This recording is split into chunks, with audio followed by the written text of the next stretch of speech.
Renkli Sen takipçileri, kanalıma hoş geldiniz. Bir süredir başlatmak istediğim röportajlar dizimi kanalım Renkli Sen'de bugün başlatıyorum.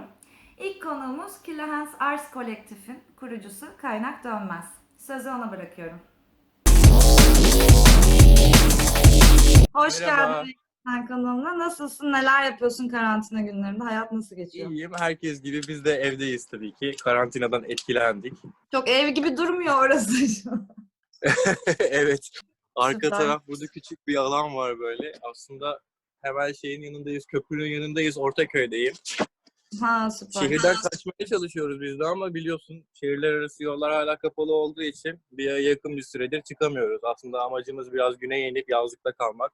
Hı hı. İstanbul daha tehlikeli gibi gözüküyor. İstanbul'da yani şu anda sokağa çıkma yasağı olsa bile köprüden bir sürü araba geçiyor, görebiliyoruz falan. Çok Şu an işliyor mu arabalar, araçlar evet, köprüden? göstereyim yani şu an metrobüs bile geçiyor. Metrobüsün kullanılmaması lazımken Ay, arada bir çok sürü metrobüsün enteresan. geçtiğini görüyoruz. Evet, arka arkaya geçiyorlar.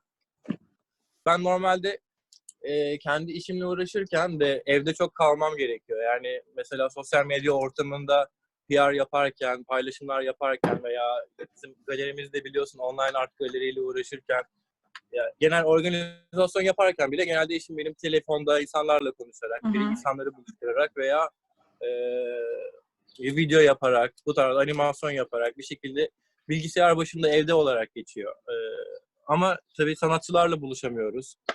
Etkinlik yapamıyoruz. Şu anda bir sürü yönden sosyal olarak kısıtlı haldeyiz. Hı hı. Mümkün olduğunca internetten devam etmeye çalışıyoruz. Sanatla ilk ne zaman tanıştın? Yani ilk nasıl başladın bu serüvene? Biraz bahsedebilir misin? Nasıl başladım? Yani çocukluktan beri aslında yaratıcı birisiydim. Ee, En başta daha çok filmle alakalı ilgileniyordum. Zaten orada da çalıştım biraz post prodüksiyonda, Hı hı. işin arka planında. Reklam ajanslarında falan çalıştığım oldu. Resimle uğraştım. Daha önce böyle büyük sergiye bile katıldığım oldu. Topkapı Sarayı'nda bir sergim olmuştu çocukken. Hani hep böyle içli dışlıydım aslında bir şeyler üretimiyle. Hı hı. Müzikle de öyle. Yani gitar çalıyorum, piyano çalıyorum. Bir sürü yani elime gördüğüm herhangi bir şey olduğu zaman ona bulaşıp kendimi karıştırmaya çalışıyorum enerjimi. Bu işe nasıl başladık diye bakınca da aslında ya seramikle doğdu. Ben birkaç senedir seramik yapıyorum. Çünkü ateşle oynamayı çok severim çocukluktan beri. Seramik de böyle elektrik fırınında değil, yazlıkta şey yapmak istedim. Kendi fırınımı inşa edeyim, hem ateş yakalım, hem onun eğlencesini alalım, hem de bir şeyler üretelim diye. Denemek istediğim bir şeydi. Çok uğraştık falan, yapmayı başardık. Bir sürü güzel ürünümüz var şu anda. O seramikten doğdu Killahens aslında. Çünkü o seramikleri üretmesi bir yana, onları pazarlaması, satması, sergilemesi bambaşka bir iş. Ne Ve zaman, ne kadar oluyor yani aşağı yukarı? aşağı yukarı 3 sene oluyor. Yani 3 sene önce aslında Killahens doğdu. İlk etkinliğimizle. Yani öncesinde de vardı bir sene kadar bir süre ama bu şekilde, bu formatta değildi. Ben sadece kendi seramik ürünlerimi koyuyordum. İsmi de yani bir şekilde kaderin cilvesi mi diyelim, Killahens Arts Collective olarak koymuşum yani. Hı hı. Şimdi de bir kolektife dönüştü. Kendim zorlandığım için bir şeyleri satmakta, etrafta şey yaparken, etrafta kendimi anlatmaktan zorlandığım için çevremdeki sanatçı arkadaşlarımın da aynı zorluğu çektiğini düşünüyordum. Ve çok başarılı, çok güzel, kaliteli işler yapan insanlar var. Bir yandan böyle ünlü bir sanatçı yüz binlerce lira para kazanırken bir tane abstrakt resminden benzer çalışmalar çıkaran bir insanın sadece ismi olmadığı için aynı noktaya gelemiyor olması beni rahatsız ediyordu. O yüzden İlk etkinliğimiz This is Your World zaten bu şekilde başladı. Bu senin dünyanın Hı hı. ismiyle. Çevremdeki arkadaşlarımdan hepsini bir araya getirip bir arada bir konsept yaratırsak en azından bu etkinlik sayesinde sanatımızı daha iyi paylaşırız diye düşünüyordum. Çok da güzel oldu. Etkinlik güzel geçti ilk açılış etkinlik Neredeydi? olarak. İki yerdeydi aslında. İlk Hı hı. Kadıköy'de, tam ismini hatırlayamıyorum şu anda. Bir tane kütüphane, bilim kurgu kütüphanesi gibi bir yer var böyle. Arkada Aa, bahçesi orayı vardı. biliyorum ama adı benim de dilimin ucunda, da anladım dediğin Sen yeri. Ref'in şeyin aşağısında biraz Kadıköy Evet. Anadolu'yu geçtikten sonra. İlk etkinliğimiz orada oldu. Yani işte çevremdeki insanlardan kattım zaten, Hı sanatçı hı. olan arkadaşlarımdan. Bir de ondan sonra after partisini yaptık. Onu da Avrupa yakasında yaptık. O da bambaşka bir zorluk oldu. Önce bütün dekoru alıp Avrupa'ya götürüp Avrupa'dan tekrar aynı gece geri getirip sonraki gün sergiye devam falan. Bunlarla Genelde böyle. tek başına mı uğraşıyorsun peki, yoksa böyle bir kemik kadro var mı kolektifte? Nasıl oluyor o organizasyon e, bölümü, iş dağılımı vesaire? Kemik bir kadro var tabii. Şu anda kardeşim var, Hı İrem var, Eray var. 4 kişi olarak kemik kadroyuz. hı. Ama bundan öte tabii bize yardım etmek isteyen insanlar da oluyor. Yani biz bazı şeyleri biraz kompartmantalizasyon yaptık. Yani ayrı, herkesin farklı bir görevi oldu. Kimisi Hı bir hı. şeyle uğraşıyor, kimisi bir şeyle uğraşıyor. Bazı işlere dışarıdan gelen gönüllülerin çok katılmasını istemiyoruz. Ama Hı dekor hı. olsun, bir şey olsun, bazı işlerde de çok yardıma ihtiyacımız oluyor. Ana ekip dışında çevremizden Hı de hı. destekler alıyoruz. Her etkinlikte abi ne istersen yaparım, geleyim, işte Hı ben de hı. katılayım, bir şeyler yapayım diyen çok insan oluyor. Peki kolektifte hangi isimler var? Kalabalık mısınız? Artı hani sanatın hangi akımlarına yer veriyorsunuz? Sadece psikodelik mi, klasizm mi, sanatlar ve sadece resim mi? İşte resim ve seramik mi? Ya da her şeye açık mısınız? Nasıl Her ilerliyor bu şeye süreç? açık gibiyiz aslında. Yani Hı hı. kolektifteki sanatçılar da çok çeşitli. Mesela Barbaros Vine var. 40 senelik yağlı boya ressamı kendisi. Wow. O da aramıza girdi. Hı Aynı hı. zamanda 21 yaşında daha yani işte kendini yeni yeni keşfeden, tekniğini yeni yeni geliştiren sanatçılar da var. Bu ikisinin karışımı olması zaten bence iyi oluyor. Yani bu tarz bir kolektifte aranan enerji hem birbirlerine desteği, yardımı da olabiliyor bu sayede. Bir akım olarak bakınca hani herhangi spesifik bir sanat akımına yönelmiyoruz. Ama hani yönelmeye çalıştığımız bir enerji var. Şöyle ki yani biz mesela hijyenik bir sanat eseri, sergi alanı oluşturmuyoruz. Demek istediğim böyle bembeyaz duvarlar ve bir tane ışık böyle eser 1,8 metre sonra diğer eser falan böyle bir ortam değil de bütün kolektifteki sanatçıların eserlerinin birbiri içerisine karıştığı, başka türlü dekorlarla buluştuğu böyle hepsinin tek bir ambiyans, tek bir esere dönüşmesi aslında. Ortak bilinç hali. Böyle bir akım oluşturmaya çalışıyoruz eğer o şekilde bakarsak. Ve en yakın dönemdeki işlerinizden biraz bahseder misin? Bu eve kapanma sürecinden önceki, yani aktif olarak yaptınız. Sonra da şu an bir online sergi yapıyorsunuz. İnternette gördüm. Onun hakkında biraz bilgi verir misin? Neler Tabii. yapıyorsunuz? Nasıl oluştu? Karantina dönemi öncesinde 2 tane güzel etkinliğimiz oldu. Bir Hı hı. tanesi bayağı büyük bir etkinlikti. Böyle en son artık sanatçılarımızla güzel bir ilişki haline geldik. Hani sadece görsel sanatçılar da değil, müzisyenler olsun, performansçılar olsun, başka disiplinlerden de insanlarla tanıştık. Onları da bir şekilde entegre etmek istedik biz kolektifimizin içerisine. Arts Alive diye bir etkinlik yaptık, sanat canlıdır şekliye. Bu etkinliğin içerisinde hem konserler vardı, hem sürekli sergi vardı, hem atölyeler vardı, işte ateş gösterileri olsun, jimnastik gösterileri, akrobasiler. Yani bir sürü disiplinin bir araya geldiği ve siz aşırı bir para ödemeden girdiğiniz ve böyle ailevi bir ortam, arkadaşsal bir ortamı bulabildiğiniz bir etkinlik yapmak amacındaydık. Başardık diye de düşünüyorum. Çünkü geri dönüşler çok güzel oldu. Herkes mest oldular. Böyle bir yer olması, yani sizin sürekli bir alanınızın olması lazım dediler. O da hedeflediğimiz şeylerden bir tanesi. Ben bir gün Ondan sonra bir tane, katılabilmiştim galiba ona. O değil mi? Bir evet, gün Onur'la katılım. beraber gelmiştiniz.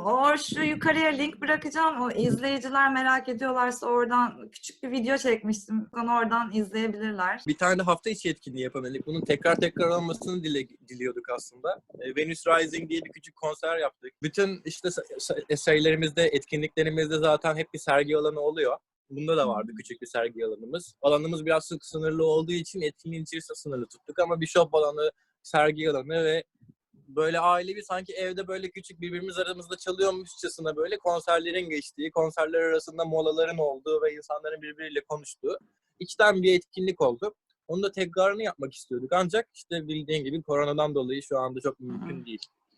Sizin o Sizi Venus kısabiliyor Rising musun? etkinliğinizle ilgili bana şöyle bir geri bildirim geldi. Mesaj falan attılar.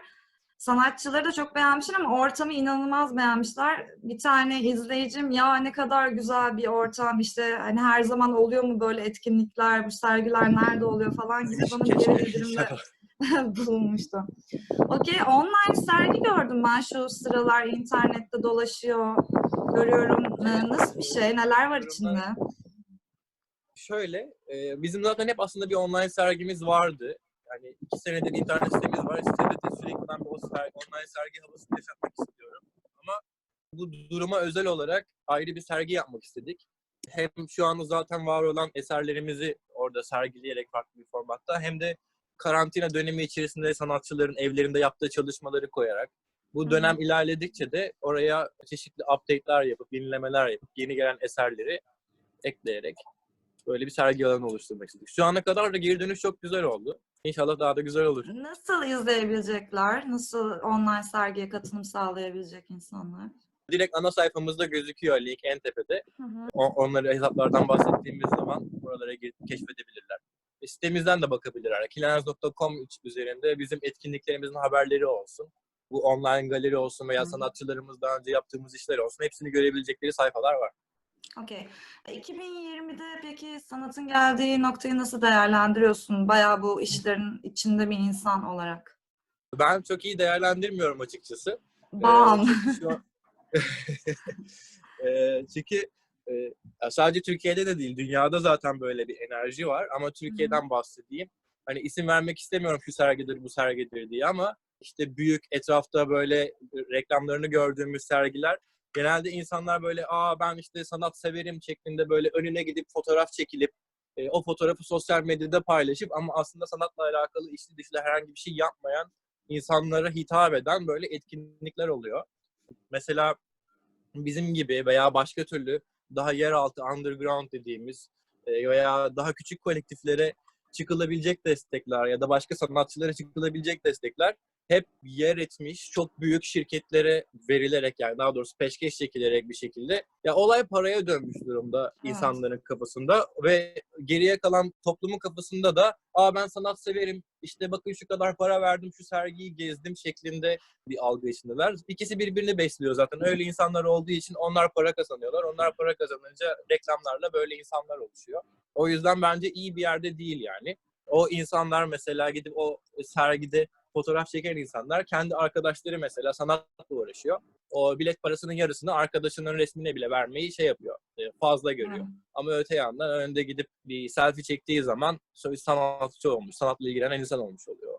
Yani bu şekilde düşünüyorum. Bence değişmesi gereken dengeler var. Şeye de çok sinir oluyorum yıllardır. Yani böyle tamam çok ünlü insanlar olabilir ya da yeteneklidir zamanında falan ama mesela bir tane kocaman tablonun ortasına bir tane siyah nokta koyup işte bilmem kaç bin dolara işte sanat eseri falan Aynen, diye. evet. Hani bunu Aynısından para ben de veriyor bahsediyordum insanlar. bugün. Evet, öte yanda başka bir sanatçı aylarını, günlerini ayırıyor, yağlı boya yapıyor falan ve daha çok cüzi rakamlara bunu satmak istediğinde ay çok pahalı falan gibi insanlar almak istemiyor o sanat eserini. Ben bunu da anlamıyorum yani. Evet, bir kara borsacılık var sektörün içerisinde yani. O hani hem bir yandan bir para aklama yolu olarak gösteriliyor. Bunlar yani 100 milyon dolara gidip abstrak resmi almanın çok fazla bir anlamı yok yani. Ben onu anlayamıyorum. Yani. Çünkü değer yargısını yok eden bir şey rakamların bu hale gelmesi. Öte yandan da gerçekten bir kara borsacılık da var bu işin içerisinde. Bilmiyorum tabii. Sanatçı kendi değerini koymalı ve ona göre bir değer istemeli. Ama rakamlar böyle astronomik olduğu zaman da insana bazı şeyleri sorgulatıyor tabii ki. Evet. Peki yakın gelecekteki planları nedir Kille Hands Arts Collective? Şu anda yakın gelecekte planlarımız tabii aksadı virüsten dolayı. Şöyle planlarımız vardı. Hep böyle etkinliklerimizde insanlar geri dönüş oluyordu. Sosyal medyada da o şekilde. Neresi burası işte gelelim, önümüzdeki hafta gelelim falan diye. Ama tabii önümüzdeki haftada bizim orada olmuyordu. Çünkü genelde mekanları kiralayıp o şekilde etkinlikler düzenliyoruz. O yüzden düzenli bir yerimiz olması bu hep istediğimiz bir şey. Böyle komple bir binamız olsa, bir katı atölye, bir katı galeri alanı olsa, bir katı stüdyo olsa böyle bir yeri işletiyor olsak o zaman bu enerjiyi daha çok yayabiliriz. İnsanlara alışkanlık olur, biraz ayak alışkanlığı olur. Bir yandan bir etkinliğimize gelen insan zaten siz burada neler yapıyorsunuz diye ilgilenmeye başlayacaktır diye düşünüyorum. Tabii bu planımız şu anda aksamış durumda. Bakalım umarım önümüzdeki sene içerisinde böyle bir yere geçebiliriz. İnşallah. Geçelim artık zaten ama bana sanki böyle bir yeni düzene geçiliyormuş gibi de gelmiyor değil hani yani. Bizle alakalı mı yoksa bu karantina ile mi alakalı? Genel olarak karantina ile alakalı. Hani yeni bir düzene geçiliyormuş gibi falan böyle insanlara. Evet, başta ben de komplo teorilerine fazla girmeyelim diyecektim. Yani bu iş aslında böyle başlayıp hiç bozmadan devam edebilir yani bu virüs bittikten sonra yani bambaşka bir hale gelebilir. Mesela şu an Amerika'da trilyonlarca dolar basılıyor. Herkese 2000 dolarlık maaş veriliyor. Hiç kimse çalışmasa bile. Ama o 2000 dolar aslında değerini çoktan kaybetmiş oluyor o kadar çok para kazandığı için. Ve Evet. insanlar bu verdikleri paraya bağımlı hale getiriliyorlar. Yani bu 2 sene 3 sene sonra ekonomi kendisini düzeltecek bir halde değil sonuçta. Bu 2000 dolar gitmeyecek yani. Veya insanlar devletin bu verdiği paraya bağımlı hale getirilmiş olacak. Bambaşka şeyler İnsan çok distopik şeyler düşünebiliyor yani. Deseler, büyük şehirlere girişler yasaklanacak. Sadece çipli insanlar girilebilecek. Bu çiplerden medikal olarak sizin durumunuz kontrol edilecek dense bir anda acayip distopik bir dünyadayız işte.